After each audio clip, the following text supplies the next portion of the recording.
네,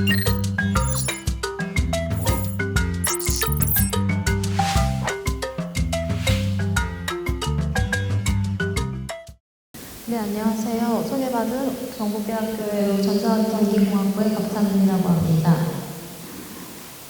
네, 아까 소개는 다 해주셨고, 저는 아까 말씀해주신 것처럼 2022년도부터 경북대학교 전자공학부에서 지능제어 이론 및 응용 연구실을 운영을 하고 있습니다. 사실 오늘 참석해주신 분들이 거의 다 이제 비전공자 분들이셔서 제어, 로버스트 컨트롤 이런 키워드들이 다소 많이 생소할 것 같긴 한데요. 손쉽게 말하자면은 저는 어떤 수학적으로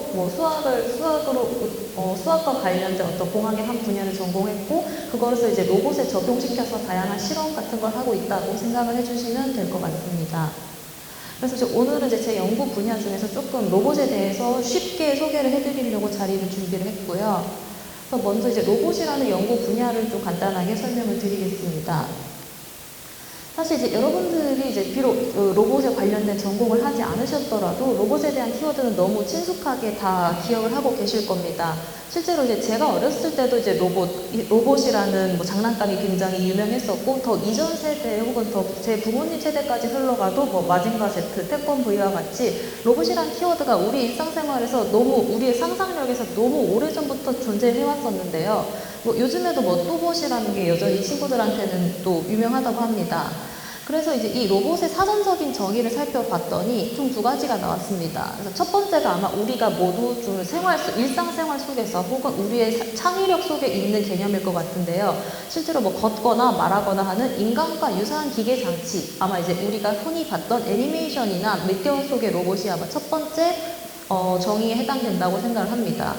근데 이제 실제 연구를 하는 입장에서는 첫 번째는 굉장히 좀 지역적인 하나의 측면인 거고, 사실은 저희는 이제 두 번째 정의에 조금 더 가깝게 로봇을 다루고 있습니다. 그래서 어떤 작업이나 동작 같은 것을 스스로 해서 이제 인간을 조금 편하게 해주는 그런 기계가 사실은 조금 더 공학적으로는 엄밀한 의미의 로봇이라고 할 수 있습니다. 그래서 실제로 우리가 이제 자주들 쓰시는 로봇 청소기부터 시작을 해서 어떤 서빙 로봇이나 인천공항 같은 곳에 있는 저런 서비스 로봇과 비롯하여 심지어는 저렇게 테슬라와 같은 전기 자동차도 폭넓게 보면은 로봇의 한 종류다라고 생각을 하시면 될 것 같습니다.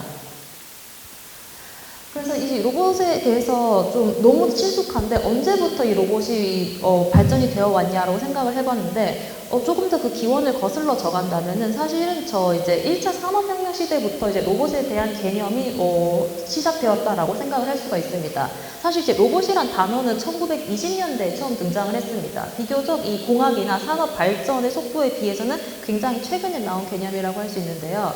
사실 근데 그 로봇의 개념이 정의된 것과는 별개로 산업혁명 시대에서 증기기관이 발전되면서 인간의 육체 노동을 자동화하는 것을 시점으로 인간은 육체적인 노동, 그리고 최근 4차 산업혁명으로 오면서까지 이 정신적인 노동에서까지 해방이 되고자 기술이 계속 발전이 되어 오고 있습니다. 그래서 이제 로봇이란 키워드는 1990년대 한가운데 이제 갑자기 등장을 하긴 했지만 사실상 그와 별개로 인류는 지속적으로 로봇이라는 개념을 강절히 원해왔고, 그래서 그 기술 개발을 꾸준히 해오는 방향으로 뭔가 인류가 지능적으로 발전해오고 있다라고 생각을 하시면 됩니다. 참고로 그렇게 중요한 사항은 아니지만 로봇이라는 키워드는 사실 1920년에 체코어의 어느 소설에 처음 등장을 하게 됩니다. 로보타라는 단어가 체코어로 강제노동이라는 것을 의미를 하는데, 사실 이제 로봇이라는 거는 인간이 해야 될 노동, 특히 강제노동과 같이 지루하고 어렵고 위험한 일을 대신해주는 기계에서부터 우리가 컨셉을 착안했다고 생각하시면 될 것 같습니다. 아무튼 이제 사실 이 과거의 증기기관이나 이제 전기 에너지를 써서 저런 컨베이어 벨트를 써서 자동화를 하던 시절에는 엄밀하게 따지면 로봇의 정의에는 해당되지 않습니다. 왜냐면은 로봇은 자동적으로 알아서 어떤 기능을 수행해야 되는데, 과거의 저런 증기기관이나 저 컨베이어 벨트 같은 경우에는 사람의 일을 대신해 줄 뿐이지 사람이 머리로 내려야 되는 판단 같은 것을 내려주지 않기 때문에 보다 엄밀한 로봇은 사실 최근에 와서 발전이 되고 있다고 생각하실 수 있고요. 근데 이제 그와 별개로 어쨌든 발전상 흐름은 과거부터 계속 몇백 년 전부터 진행이 되어 오고 있는데, 이 로봇의 발전 속도가 요즘 들어서 엄청나게 빨라지고 있습니다. 사실 이제 처음 증기기관이라는 것이 1850년대에 등장했을 때, 굉장히 오래되어 보이지만 저 당시에는 굉장히 혁신적인 기술이었을 텐데 저 기술이 처음 등장하고 나서 한 이제 70년, 6, 70년 동안 발전해서 겨우겨우 만들어진 것이 이런 컨베이어 벨트입니다. 이거는 이제 미국의 포드 자동차에서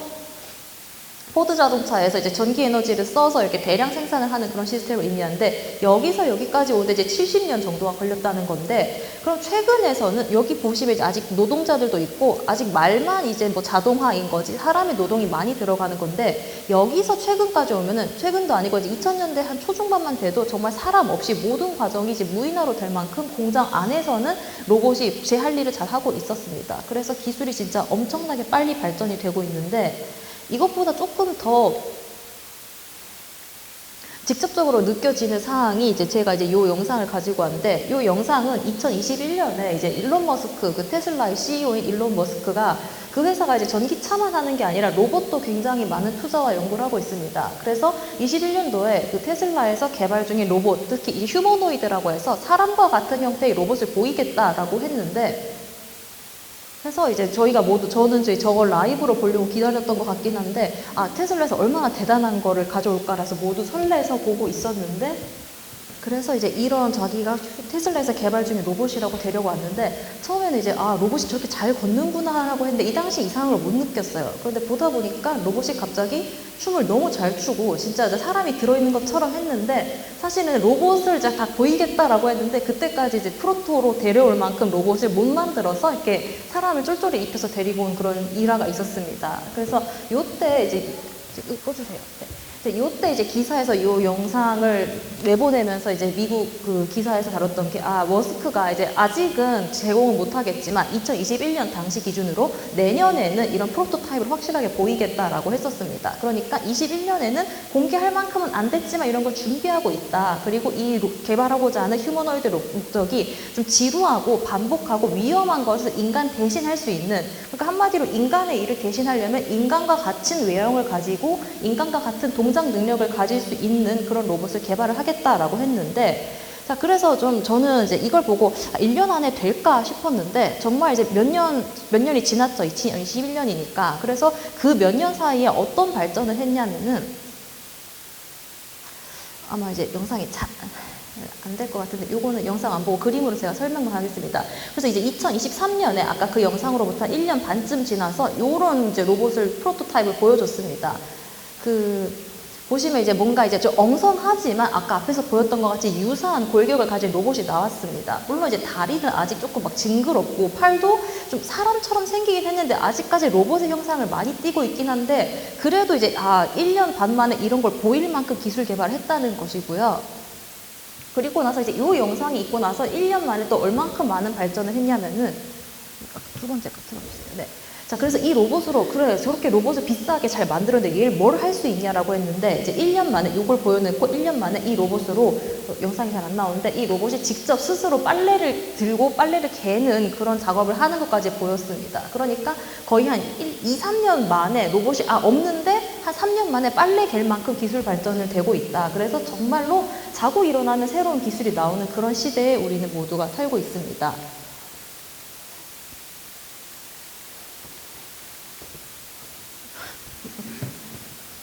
그냥 넘어가 주세요.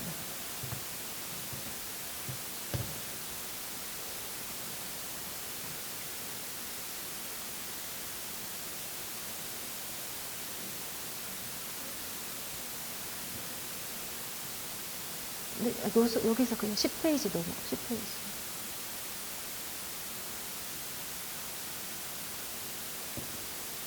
네, 그리고 이제 앞에서 보여드렸던 건 테슬라는 지금 미국에서 개발을 하고 있는 로봇인데 사실 이 로봇 업계에서 미국이랑 중국이 거의 양강 체제로 가고 있습니다. 그 중국 로봇 시장이 정말 생각보다 크고 빨리 변화하고 있고 제가 개인적으로 이제 하드웨어의 가격 경쟁력에서는 이제 중국이 거의 따라잡을 사람이 없다고 생각할 만큼 엄청나게 잘하고 있는데 이 회사는 중국의 이제 유니트리라는 회사에서도 마찬가지로 이렇게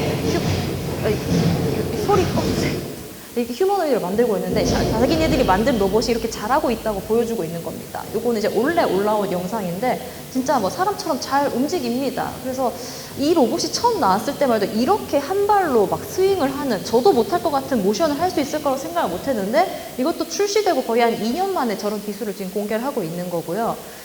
처음에 이제 제가 그 영상을 봤을 때는 얘네들이 진짜 잘 되는 것만 억지로 막 짜집기를 한 거 아닌가라는 의혹도 조금 있었는데, 오른쪽은 제가 이제 지난달에 이제 중국에서 열리는 가장 큰 로봇 학회에 가서 찍어온 건데, 실제로 이렇게 뭐 이런 로봇을 진짜 막 수백만 마리를 데리고 와서 이런 데모를 보여주고 되게 기술력을 뽐내고 있었습니다. 그래서 진짜 너무 잘 하긴 하는데, 잘 보시면은 뭐 중심을 잘 잡긴 하는데 뭔가 조금 어설픕니다. 비틀비틀 거리면서 막 발을 되게 힘들게 땅에 붙이고 있는 순간도 있고, 실제로 소리를 들어보면은 발이 땅을 짚는 소리가 굉장히 크긴 합니다. 그래서 제가 이제 드리고 싶은 말씀은, 이 로봇 발전 속도가 진짜 생각보다 엄청나게 빠르다는 것과, 그럼에도 불구하고 아직까지 생각보다 어색한 부분들이 여전히 있습니다. 그래서 이런 어색한 부분들을 최대한 빨리 극복을 해서 우리 일상생활에 뿌려줄 만큼 기술을 이제 성숙화시키는 것이 아마 그 다음 관건일 거라고 생각을 하는데, 근데 사실 이제 저는 이제 이 영상, 이런 기술의 발전을 보면서 진짜 저는 업계에 있으니까,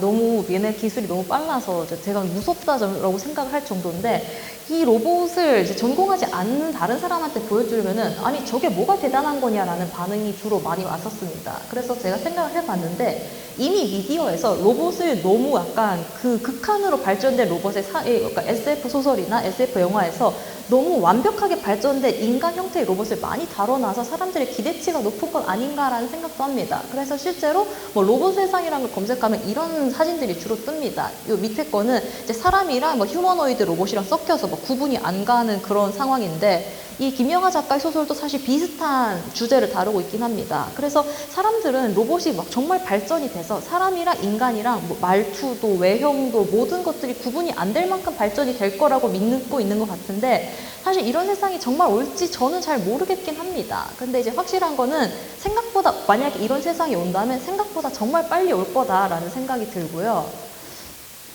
왜냐면은 이제 요것도 제가 이제 지난달에 중국에서 찍어 온 건데, 처음에는 이제 저는 이 사진을 보고 사람이 그냥 안경을 끼고 있는 건 줄 알았는데, 사실 이거 로봇의 얼굴입니다. 그래서 로봇 위에 얼굴이 저렇게 달려 있는데, 이게 이렇게 보면은 그냥 로봇 같긴 한데, 실제로 보면은 막 피부에 비치는 약간 실핏줄도 보여지고, 약간 모공도 있고, 눈썹 털도 정말 사람이랑 똑같아서, 가만히 보면 볼수록 정말 사람 같아서 조금 징그럽고 무서울 만큼 기괴하게 사람의 외형을 잘 카피를 해놨는데요. 실제 이제 움직이는,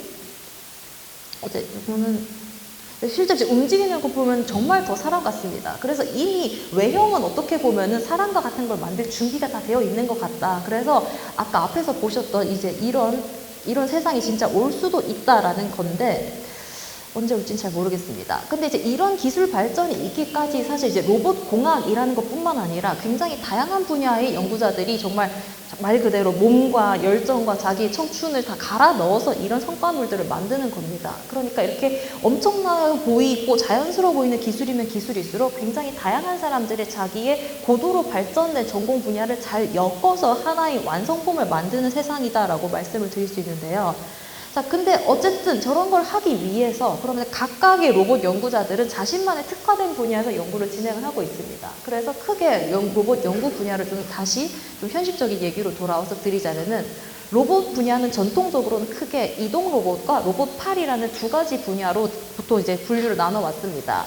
이동 로봇은 말 그대로 이제 기동성이 있는 거라서 바퀴로 움직여도 되고, 뭐 드론과 같이 뭐 프로펠러로 움직여도 되고, 만약에 뭐 날개 달린 로봇이 있으면 걔도 다 이동 로봇이 됩니다. 그래서 뭐 우리 주변에 보는 저런 배달 로봇, 인천공항에 있는 서비스 로봇이나 이런 것들이 모두 다 이동 로봇의 카테고리에 속해 있습니다.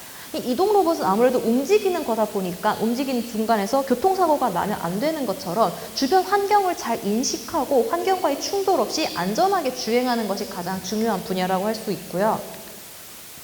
두 번째 카테고리는 이제 로봇팔입니다. 앞에 이동 로봇이 기동성을 장착하고 있는 게 특징이라면, 이 로봇팔 같은 경우에는 고정되어 있지만 대신에 어떤 특정 작업 혹은 굉장히 정밀한 작업을 반복해서 할 수 있다는 특징을 갖습니다. 그래서 이렇게 팔처럼 생긴 구조가 특징이고요. 그래서 얘는 이제 고정된 위치이긴 하지만 반복 작업, 예를 들어서 이렇게 치킨 튀기는 업장에서도 요즘 많이 쓰고 있고, 뭐 요즘 뭐 로봇이 내려주는 뭐 바리스타 커피 이런 식으로 해서 바리스타 로봇도 있고, 일상생활에서 약간 뭐 단순 노동 혹은 인간이 하기 싫어하는 일들을 대체하는 영역에서 많이 발전이 되고 있습니다.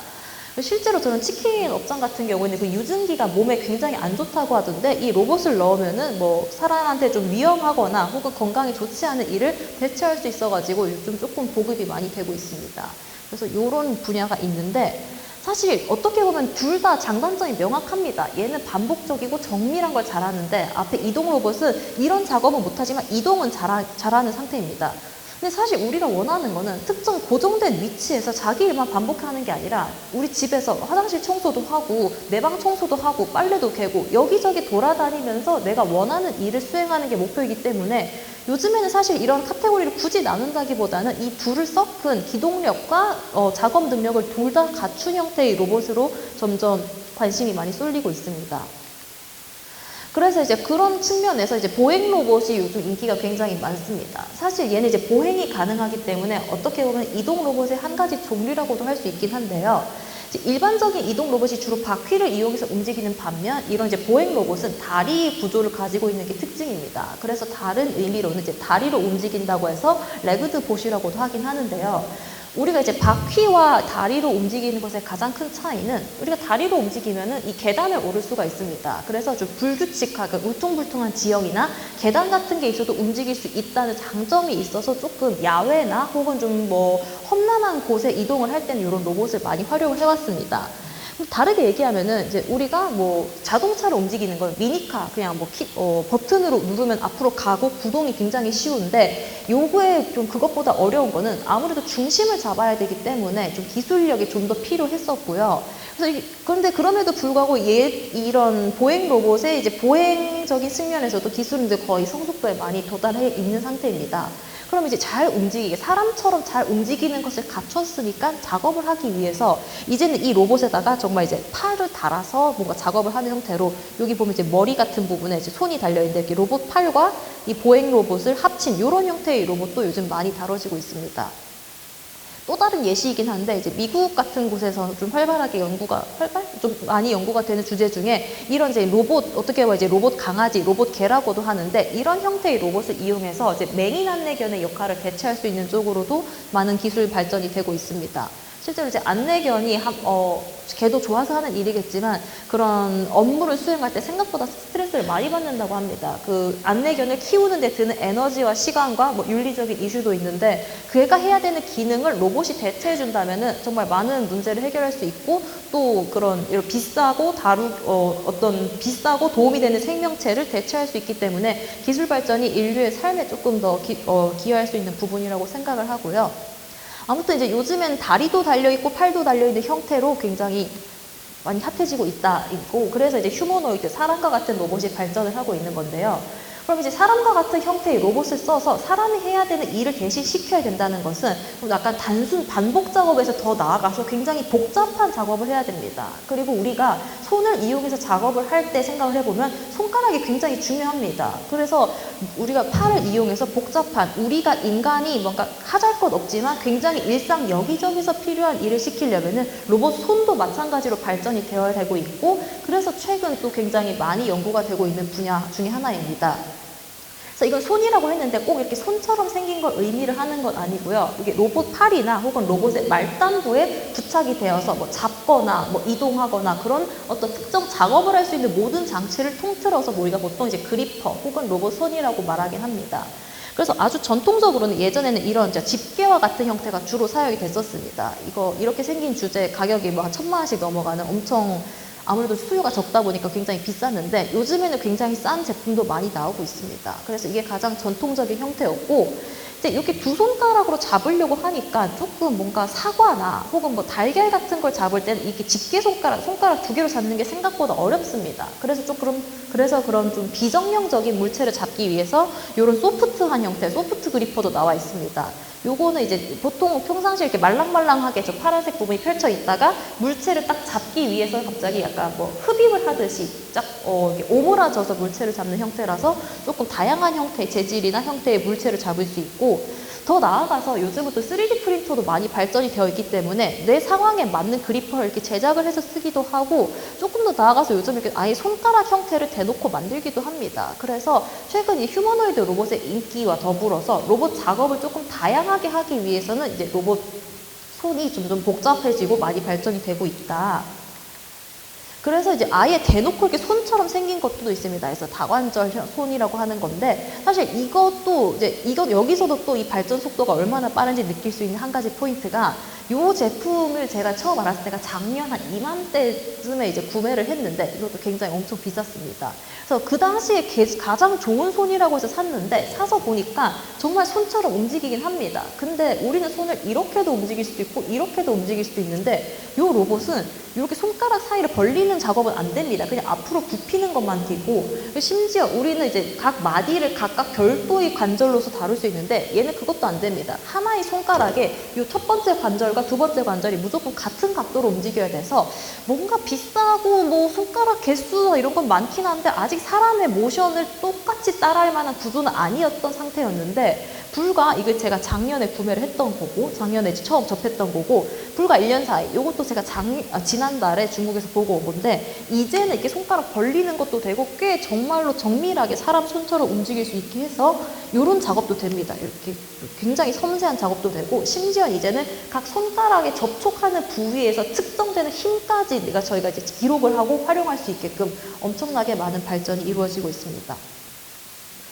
자, 그래서 제가 이게 총 여러 가지 종류의 로봇 연구 주제들을 소개를 해드렸는데, 사실 이게 뭔가 다 다른 것 같지만 각각 결국 하나의 형태만 다를 뿐이지 로봇이라는 본질은 동일하게 되는 거고, 그 로봇을 자율적으로 구성할 때 사실 그 어떤 식으로 이 로봇을 연구하고 구동하는지 원리는 똑같습니다. 그래서 첫 번째는 이제 이 로봇의 기준에서 이 로봇이 현재 어디 있는가, 로봇의 현재 상태를 파악을 해야 될 거고, 그 다음에는 이 로봇으로 내가 하려는 일을 정해야 됩니다. 그래서 내가 뭐 물체를 잡을 건지, 혹은 지금 저쪽 문으로 가서 집으로 갈 건지와 같이 목표를 잡아줘야 되고, 그래서 내 현재 상태와 내 목표를 파악한 다음에, 그러면 내가 목표를 이루기 위해서 해야 될 계획을 세우게 줍니다. 내가 가야 될 경로라던가, 내가 물체를 잡기 위해서 팔을 뻗어야 되는 궤적이라던가, 이런 경로를 세우고 그대로 실행을 하고 하는 그런 작업들, 이렇게 총 3가지 단계로 이루어져 있는데, 사실 우리가 이제 공부할 때 성적 올리는 거랑 결과가 똑같습니다. 현재 내 수준, 레벨 테스트를 쳐서 내 현재 위치를 파악하고, 내 목표를 설정을 하겠죠, 보통. 아, 나는 뭐 몇 점을 올릴 거다 설정을 하고, 그거를 위해서 우리가 스터디 플래너를 짜고 열심히 공부를 하는 것과 같이 사실 똑같습니다. 그래서 그런 식으로 우리가 로봇 종류가 달라져도 결국 사람이 내 어떤 목표를 수행하는 것과 같은 맥락으로 우리가 로봇을 운영한다라고 생각을 하시면 되고요. 그래서 뭔가 내용은 단순하고, 그리고 이제 각각 앞에서 보여드렸던 것 같이 다른 종류의 로봇을 개별적으로 그 안에서 나는 이동 로봇, 그 중에서도 로봇 다리만 연구를 한 사람도 있고, 로봇 전체를 연구하는 사람도 있고, 로봇과 로봇 손을 더 붙여가지고 더 큰 로봇을 만드는 걸 연구를 하는 사람들도 있습니다. 그래서 각 세부 요소를 연구를 할 수도 있고, 모든 요소를 통합하고 그걸 운영하는 그런 큰 그림을 그리는 연구자들도 있고, 연구의 분야가 굉장히 다양하다라고 생각을 하시면 될 것 같습니다. 그래서 이건 앞에서 보여드렸던 그 내용을 그냥 제가 맵으로 만든 거고요. 자, 그래서 이제 그런 것들을 토대로 한마디로 굉장히 많은 연구자들이 이제 다른 로봇을 가지고 있지만, 궁극적으로 아마 꿈꾸는 방향은 뭐 좀 다를 수도 있겠지만 대략적인 큰 그림은 동일할 겁니다. 이 로봇을 통해서 누구나 좀 더 최대한 안전하고 쉽게 잘 쓰는 것이 아마 목표일 텐데, 이런 목표를 위해서 또 세부적인 연구 분야를 소개를 드리자면은, 우선 로봇을 잘 쓰려면은 내가 로봇에 주는 명령이 얘를 잘 따라가야 됩니다. 제가 이제 로봇 강아지가 있을 때, 야, 저기 가서 뭐 한번 뛰어라고 했는데 애가 그 말을 안 들으면은 로봇을 잘 쓴다고 할 수가 없겠죠. 그래서 로봇을 잘 쓰기 위해서는 그 로봇을 잘 제어를 해야 되는데, 사실 이 제어라는 키워드는 로봇뿐만 아니라 우리 일상생활의 모든 전자제품이나 기기나 그런 기기에 다 들어가 있는 개념이라고 생각하시면 됩니다. 가장 대표적인 예시가 이제 에어컨이 뭔가 이제 이 제어 대상으로서 가장 유명한 예시인데, 예를 들어서 저희가 에어컨으로 설정 온도, 실내 온도를 25도로 맞추고 싶으면, 물론 얘는 알아서 25도로 맞추겠지만 그 내부를 뜯어다 보면은, 아, 현재 온도 27도라, 만약에 현재 온도가 27도라면 현재 온도와 목표 온도 사이 이 오차가 2도, 예를 들어서 2도라면 그 오차를 최대한 줄여주는 방향으로 우리가 이 기구를 동작을 시키게 됩니다. 그래서 내가 만약에 설정 온도 25도를 주면 현재 온도를 파악해서, 아, 목표 온도 난 2도를 낮춰야 된다. 그럼 2도를 낮추기 위해서 에어컨을 막 열심히 굴리게 될 텐데, 그래서 이런 식으로 보통 우리가 로봇이든 에어컨이든 모든 기기를 제어를 하게 됩니다. 근데 여기서 중요한 거는 내가 이거를 잘했는지 알 수가 없는데 이게 잘 되는지 알려면은 한번 측정, 검사를 해봐야 알 수 있습니다. 그래서 내가 에어컨이니까 온도를 제어하는 게 목표이기 때문에 제어가 잘 되는지 알려면 온도계를 달아서 현재 그래서 온도가 몇 도인지를 내가 확인을 해줘야 되는 거고, 이 과정을 계속 반복을 하다 보면은 내 목표 온도와 현재 온도 사이 오차가 처음에는 이제 2도, 1.5도, 1.3도 이런 식으로 점차 줄어들어 가지고 0도에 수렴을 해서 내가 원하는 25도라는 온도를 맞추게 됩니다. 그래서 사실 25도라는 온도 유지가 중요한 게 아니라 내가 원하는 온도랑 현재 온도 사이 오차를 줄여준다. 이 개념에서 우리가 보통 어떤 상태를 제어를 하게 되고요.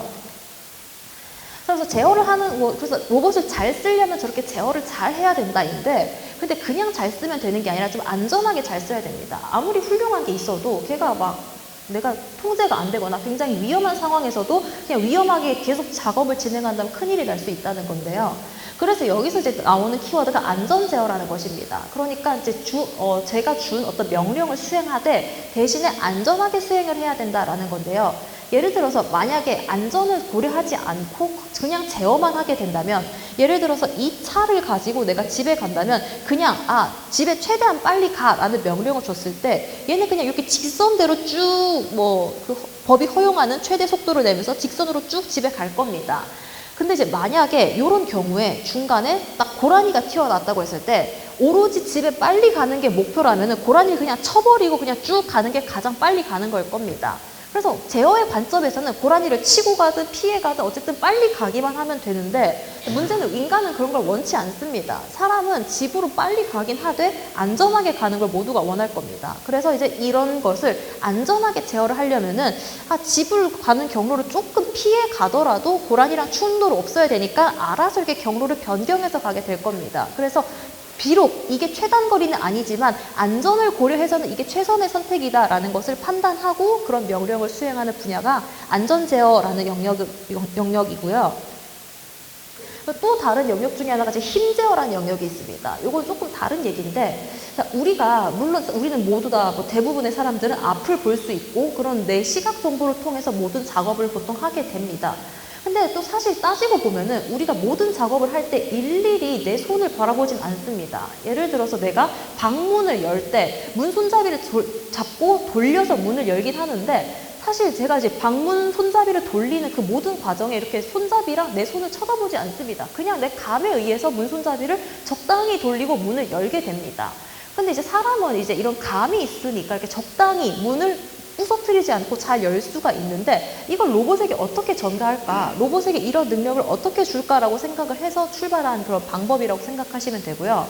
그래서 우리가 문 손잡이를 열 때 사실 손에 전달되는 그런 촉감 혹은 약간 촉감에 의해서 문을 열게 됩니다. 그 촉감이라는 건 결국 물체와 내 손 사이에 작용하는 힘을 내가 느끼는 거기 때문에 그런 힘 정보를 이용해서 제어를 하는 기법이다라고 생각을 하시면 되고, 그러니까 사실 사람의 이렇게 촉각 정보를 이용해서 우리가 작업을 수행하는 것을 그대로 로봇에 적용한 알고리즘이다라고 생각하시면 됩니다.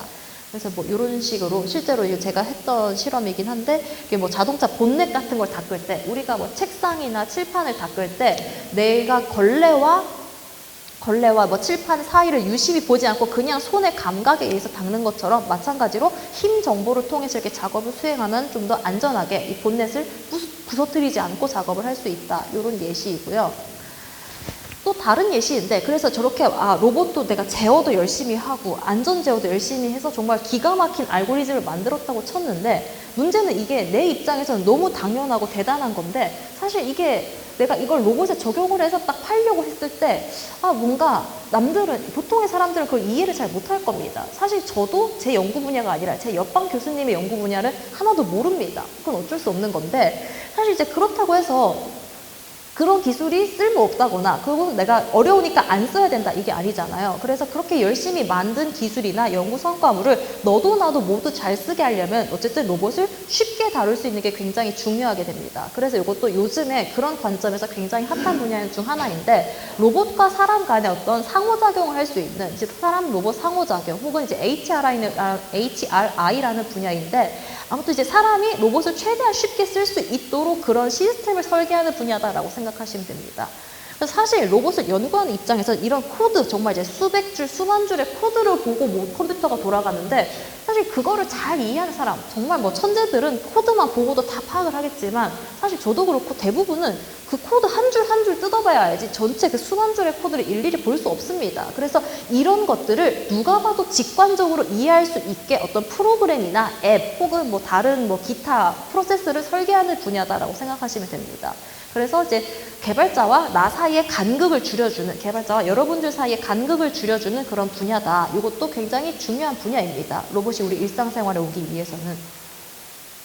그래서 이제 저도 이제 제가 이걸 직접 하는 건 아니고 이 분야를 담당하는 이제 박사님이랑 같이 연구를 진행했던 건데, 아까 앞에서 봤던 그런 로봇을 사실은 원래 실험실에서 할 때는 약간 뭐 코드, 아마 이제 파이썬이라는 걸 아는 분들도 계실 텐데, 뭐 코드를 써서 뭐 이제 어떤 빌드를 해서 실행해서 움직여야 되는데, 그런 식으로 로봇을 만들었다간 정말 우리 연구실 사람들만 쓸 수 있기 때문에 안 된다. 우리가 이렇게 모두 힘들게 만든 건데 너도 나도 모두가 쓰기 위해서는 특별한 프로그램이 필요하다라고 해서 이렇게 앱을 보통 제작을 하게 됩니다. 뭐 이런 물론 디자인하는 사람 디자이너 따로 있고 앱 자체를 개발하는 사람도 따로 있지만, 이 로봇을 설계하는 사람 입장에서는 로봇이 이렇게 움직이는 게 먼저 나와야 된다. 혹은 이 로봇을 움직일 때 내가 설정할 수 있는 기능들은 어떤 것들이 있다라는 것을 제가 이제 뭔가 이 로봇을 연구하는 사람들이 의견을 내고 그런 것들이 다 이렇게 조합을 해서 하나의 복합적인 산물로서 이렇게 만들어서 최종 로봇 프로그램이 세상에 나오게 됩니다. 그래서 이런 분야도 있고요.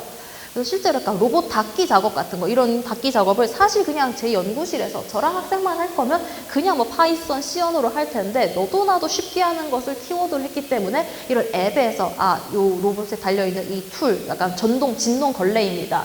진동 걸레를 통해서 로봇을 닦는 그 자동차 본넷을 닦을 건데, 진동 걸레를 얼마나 빨리 회전시킬 거냐, 그 다음에 어디를 닦을 거냐, 어떤 경로로 닦을 거냐, 얼마만큼의 힘으로 닦을 거냐를 이렇게 앱으로 이렇게 손쉽게 버튼만 눌러서 로봇을 시연할 수 있도록 만드는 프로그램들을 제가 이제 한번 참여를 했었고요. 사실 여기까지 이제 로봇이 응용이 되는 건데, 사실 이제 이런 로봇의 기저에는 뭐 세상은 정말 이제 로봇, 뭐 파이썬 이런 것이 움직이는 것 같지만, 사실 그 과정 기저에는 수학이 있다는 걸 알려드리려고 이런 페이지도 살짝 넣었습니다. 사실 이제 로봇을 연구를 한다던가 실험을 할 때 우리 집 혹은 제 실험실에서 너무 잘 되는데, 그걸 당장 제가 여기 가지고 왔을 때 여러분들한테 데모를 쉽게 못 보여드릴 이유가, 물론 무겁고 뭐 힘들어서도 있겠지만, 솔직히 뭔가 내가 이런 만들었는데 우리 집에선 되는데 남의 집 혹은 다른 연구실에서 된다는 게, 물론 잘 만들면 되겠지만 그게 항상 그렇다고 보장을 100%로 할 수 있느냐, 이건 또 다른 문제입니다.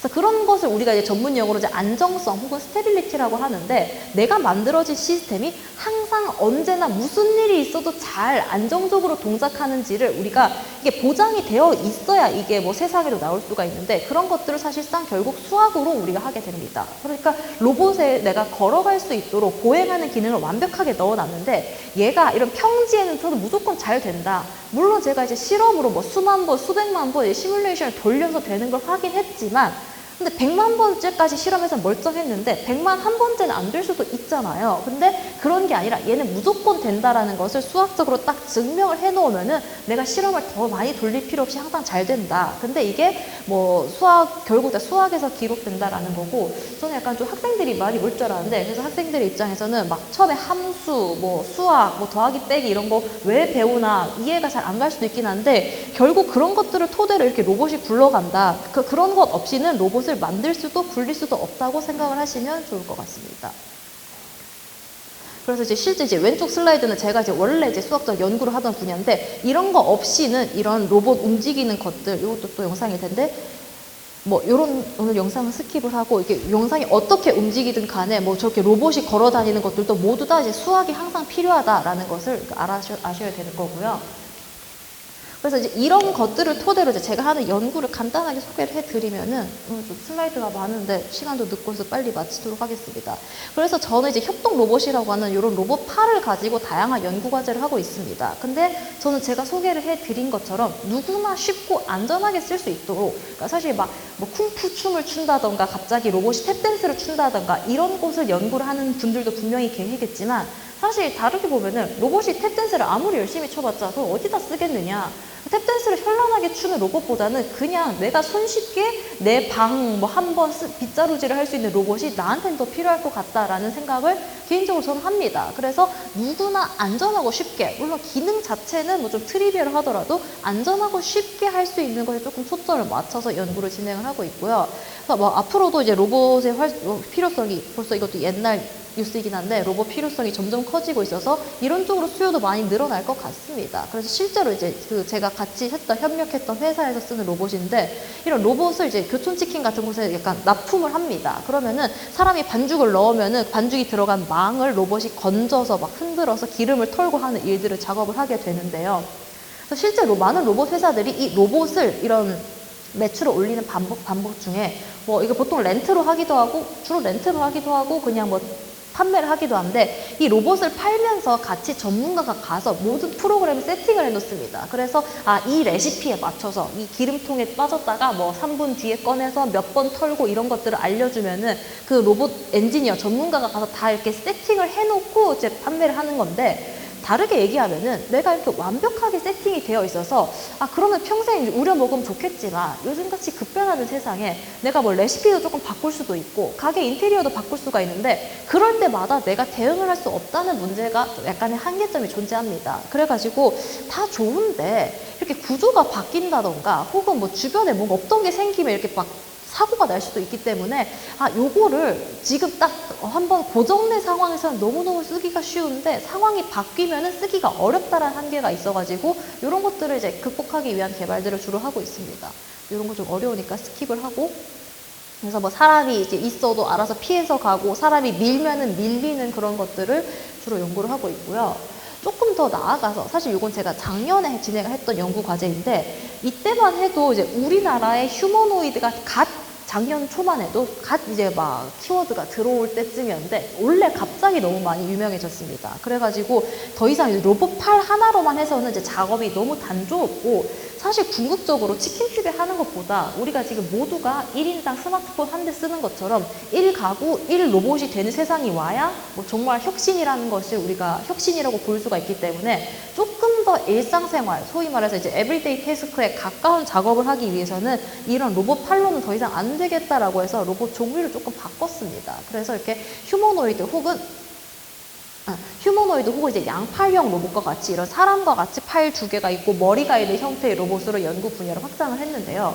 근데 이렇게 하고 나서 보니까, 사실 제가 기존에는 약간 이제 게임기 같이 생긴 어떤 장난감 막대기를 들고 팔을 위로 올리면은 로봇도 똑같이 팔을 올리는 그런 형태로 로봇을 조작하는 방법을 주로 썼는데, 문제는 이제 휴머노이드는 팔도 2개고 머리가 2개이기 때문에 내가 얘를 조작하려면 너무 많은 기기가 필요합니다. 뭐 머리에 뭐 하나 붙이고 양손에 뭐 하나 들고 했을 때 일일이 매칭이 너무 어렵다는 한계가 있어가지고, 요즘 저런 휴머노이드 로봇에게 뭔가 내가 작업을 지시를 하기 위해서 이런 이제 애플의 비전 프로라던가 혹은 메타의 퀘스트와 같은 이제 VR이나 AR 기기를 활용하는 방식이 점점 늘어나고 있습니다.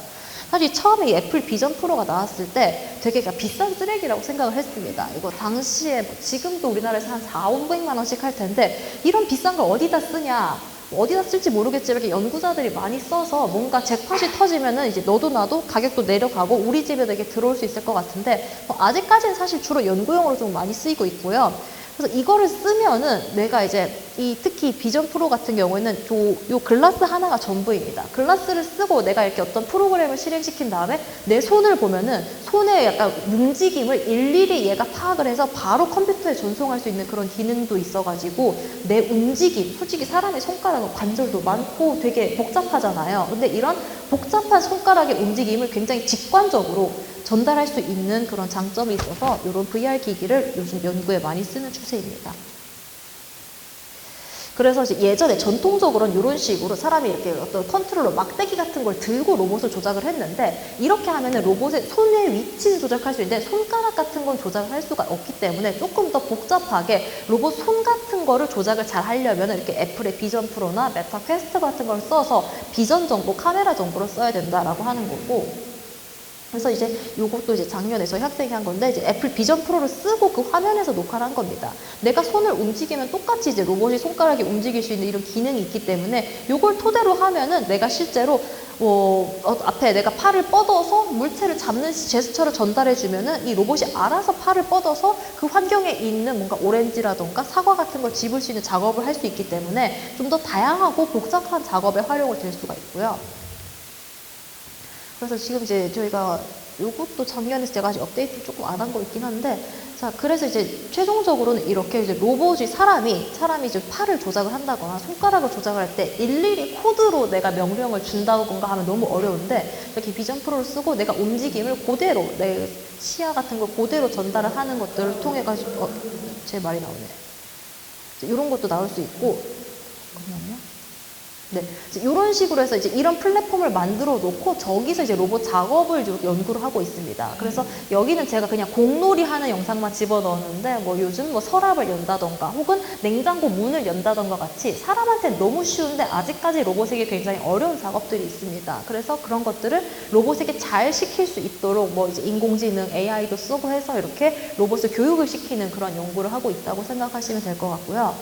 두 번째는 사실 아까 앞에서 말씀드렸던 로봇이 좀 쉽게 쓴다는 이제 HRI적인 관점에서의 연구인데, 사실 이제 예를 들어서 물론 요즘에는 로봇 청소기가 너무 일을 잘해주고 있긴 한데 사실 아직까지 청소기가 하지 못하는 청소 영역들도 분명히 있습니다. 예를 들어서 뭐 길가에 낙엽 쓸기라던가 뭐 그런 것들, 야외에서 우리가 로봇 청소기를 돌릴 수가 없기 때문에 뭔가 야외나 뭐 축사 주변에서는 아직까지 빗자루질을 필요로 하고 있습니다. 그래서 근데 빗자루질을 또 사람이 일일이 하려고 하는 것도 귀찮잖아요. 그래서 그것도 언젠가 로봇이 하긴 할 텐데, 물론 뭐 어디부터 어디까지 뭐 1m 간격으로 쓸어라 이런 심플한 명령을 주면 그걸 따라 하겠지만, 이거를 조금 더 내가 원하는 스판만 지정해서 좀 더 꼼꼼하게 쓴다던가 뭐 그런 특별한 작업을 또 필요로 할 때가 있습니다. 그래서 그런 것을 로봇에게 작업을 할 건데, 마찬가지로 이것도 나뿐만 아니라 저기 시골에 있는 우리 할머니도 편하게 마당을 쓸 수 있어야 된다가 제 모토입니다. 그래서 그런 작업을 사람이 이제 앱을 통해서 좀 손쉽게 쓸 수 있도록 하는 연구로서 이제 저희 석사 학생이 한 건데, 그래서 이제 좀 손쉽게 쓰기 위해서 이제 쏟았습니다. 내가 일부러 쏟은 거긴 하지만. 그래서 이제 이 앱을 이용해서 내가 어디를 쓸 건지 이렇게 대충 지정을 해줍니다. 여기 점 4개를 이렇게 지정을 해주게 되고요. 내가 쏟은 것을 지정을 해주고, 잠깐만요. 이거 왼쪽 제 목소리인데 아무튼 이 영상만 보시면 됩니다. 그래서 이렇게 자동적으로 알아서 지정을 하고 내가 쓰겠다라는 버튼을 누르면은 로봇이 알아서 이렇게 쓰겠습니다 알려줍니다. 그래서 제가 버튼을 누르면은 이렇게 로봇이 빗자루 바닥을 쓰긴 할 텐데, 문제는 이게 어떨 때는 잘 쓸리고 어떨 때는 안 쓸릴 수가 있겠죠. 좀 막 끈적끈적한 게 있으면 잘 안 쓸릴 텐데, 그럴 때는 더 쓸어줘야 됩니다. 근데 또 내가 일일이 더 깊은 포인트를 지정하면 너무 힘들어서 뭐 이제 말로 요즘 이제 챗GPT와 같이 야, 더 깊게 쓸어 라고 했을 때 진짜 똑같은 과정을 더 깊게 쓸 수 있게 하는 이런 것들을 운영을 하고 있고요. 사실 이게 이제 요소 기술 하나하나 봤을 때는 막 그렇게 뭐 엄청 노벨티가 있다고는 할 수 없지만, 이런 것들을 누구나 쉽게 할 수 있도록 다양한 이제 요소 기술들을 융합해서 하나 이제 앱이라는 상품으로 만든 데서 조금 더 가치가 있는 연구라고 주장을 하고 싶습니다. 아무튼 이렇게 쉽고 누구나 편하게 쓸 수 있는 로봇 시스템 혹은 로봇 플랫폼 연구를 제가 하고 있다고 생각하시면 되고요. 뭐 이렇게 저희 큰 포부입니다. 아직 진행 중인 과제인데, 비전 프로를 쓰고 로봇한테 야, 나 냉장고 가서 물 좀 갖고 와 라고 하면은 로봇이 네 알겠습니다 하는데, 로봇은 아무것도 아는 게 없어요. 아직 멍청해. 그럴 때 이제 뭐 챗GPT 같은 도움을 받아서 그러면 우선 냉장고로 가라, 냉장고로 가서 그러면은 문을 열어라, 이런 식으로 단계적으로 챗GPT가 지시를 해주면은 그걸 따라서 그 로봇은 아무것도 모르지만 챗GPT의 도움을 받아가지고 이렇게 작업을 수행을 하게 되는 그런 그런 기술 개발을 현재 제가 진행을 하고 있고요. 그래서 이제 오늘 제가 강의 제목을 사실 로봇 세상에서 뭐 인간이 살아남기 위해 필요한 것들이라고 다소 좀 거창한 걸 짓긴 했는데, 사실 이제 좀 너무 딥하게 가져가면 좀 재미도 없고 할까봐 좀 가볍게 좀 자료를 만들었습니다. 그래서 제가 오늘 드리고 싶은 말씀의 요약은, 일단 로봇 분야는 보셨던 것처럼 굉장히 다양한 분야들의 응용입니다. 심지어 사람과 같은 얼굴을 하려면 신소재공학과에서 약간 정말 피부 스킨 같은 것도 해줘야 되고, 앱 디자인도 들어가야 되고, 정말 이제 디자이너가 어쨌든 로봇의 골격도 설계해야 되고, 굉장히 다양한 분야의 응용입니다. 그래서 사실 이제 로봇이 이렇게 핫해질지 제가 한 10년 전에 대학원 시절에 알았으면은 저도 진짜 뭔가 다른 걸 열심히 준비했을 텐데 그때 사실 잘 몰랐습니다.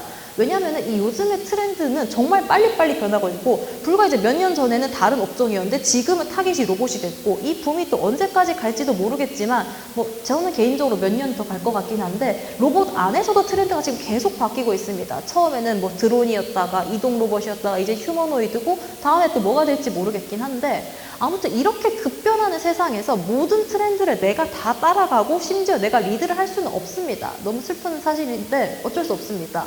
막말로 요즘 유행을 선도하는 뭐 젠슨 황, 일론 머스크 이런 사람들도 그 분야에서 이미 한 30년 넘게 매진해온 전문가들인 거고 그 사람들도 예전에 젊었을 때 시절 보면은 다 미친놈 소리 들으면서 말도 안 된다. 그런 게 될 리가 없다라는 좀 세상에 혹평을 받으면서 꾸준히 매진을 해와서 이제서야 그 사람들이 트렌드를 이끄는 거기 때문에 모든 사람들이 뭐 그렇게 할 수는 없습니다. 근데 뭐 사실 뭐 그렇다고 해서 슬퍼할 필요는 없긴 한데 슬퍼할 필요가 없는 게 대신에 내가 하고 싶은 걸 하고 그거를 뭐 지금 로봇이 유행하면 로봇에 적용을 시키고 뭐 반도체가 유행하면 반도체에 내 역량을 적용시킬 수 있는 게 저는 오히려 뭐 인간만이 할 수 있는 고유의 역량이라고 생각을 하고요. 사실 저는 이제 개인적으로 이렇게 늘 생각을 해왔는데 이 자료를 만들다가 보니까 내가 이렇게 생각한다고 말해봤자 내가 뭐라고 별로 이제 말에 무게가 안 실리는 것 같아서 실제로 이제 외국에서 어떤 대가들이 한 것도 찾아봤는데 대부분 비슷한 말이 합니다. 그래서 모 사이트에서 하기를 인간만의 역량을 키워라, 계속 배워라, 뭐 AI를 기회로 삼아서 이용해라 라고 하는데 정말 이제 제가 다 생각하는 것들과 같은 맥락들인 거고 그래서 결론은 이제 AI나 로봇 세상이 아무리 커지고 사실 이제 어느 순간부터는 뭐 하나의 개인이나 혹은 뭐 학교에 속해 있는 연구자 한 명이 따라잡을 수 없을 만큼 엄청 빨리 변하고 있습니다. 근데 그렇다고 해서 슬퍼할 것은 아닌 게 그냥 자기의 위치에서 우리가 할 수 있는 일을 하면 됩니다.